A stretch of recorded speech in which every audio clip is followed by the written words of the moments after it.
Hey guys, today I'm going to be talking about how important it is to be honest in your assessment of how your handicap went after the game's over.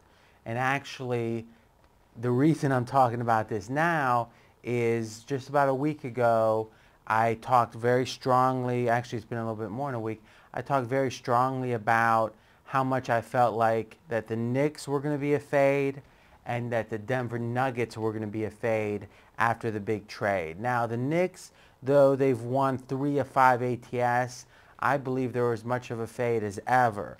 But the Nuggets have won all 5 ATS, and clearly that was something I was wrong about. And actually we identified that pretty soon after they started playing. But I want to talk about that process of identifying your mistake and what you can learn from it. Okay, so really the first step is looking at the games honestly after you handicap them, the results honestly. So you've handicapped the game, you've thought about it, you've looked at all the angles that you could, so you really have a good feel for that game.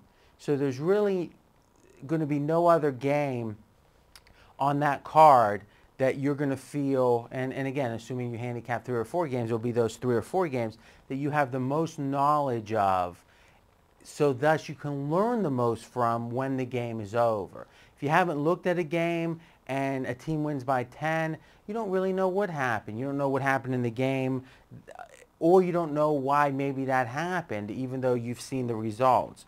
But once you handicap a game, you really have a good idea after the game's over of what you were right about and what you were wrong about.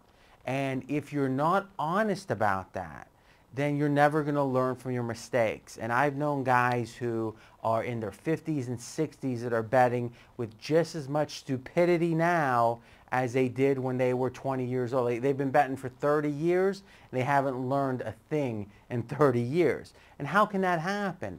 Well, the analogy is like in golf. I know a lot of guys that are just as bad of a golfer today as they were 20 years ago, but some people become much, much better golfers the first couple years that they golf. Well, what's the difference? It's about assessing the shots in golf after you're done and saying, what did I do right and what did I do wrong? And that's something that's very difficult to do in golf by yourself. That's why even the greatest golfers like Tiger Woods have a coach. They sit there and hit shots and the coach tells them, arms in too much, arms out too much, etc., etc. Well, for a handicapper, you can try to assess it yourself because you have additional information after the game has been played. But also, that's one of the beauties of a community, and that's what we do in the forums, is after the game's over, you can talk about what you saw, and other people talk about what they saw.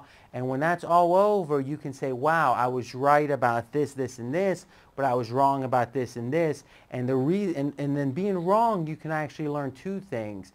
One is you can learn things specific to the teams that you're talking about, and you can learn about the situation that you maybe made a mistake with and how the next time that situation is applicable, even with different teams, maybe you won't make the same mistake. So in closing, let's talk about what it is, the mistake that I learned from the Nuggets, is what I thought was the lack of integration with the new players would be something that they would have a lot of trouble with, and they would struggle for 10 games or so. But what we saw happened, I think, is that the stress around the Carmelo talk for weeks and weeks and weeks was something that they were so anxious to get past, that as soon as it was past, as soon as they got past it, they started playing looser and with more energy and with a sense of relief. Now that's something we were lucky enough to see pretty soon, and I didn't get too killed on the Nuggets. But again, I certainly lost a game or two because I thought they were a fade. But then what ends up happening is we quickly reevaluated because we were willing to look at it honestly.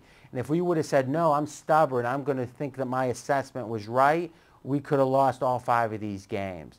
So it's about honesty, and it's about trying to learn in a general sense and trying to learn in a team-specific sense. Now, the takeaway that's going to be more general is in this day and age with the media saturation and the sense that a story like the Carmelo trade can be front and center for weeks and weeks at a time in a 24-hour news cycle, that has an emotional toll on a team.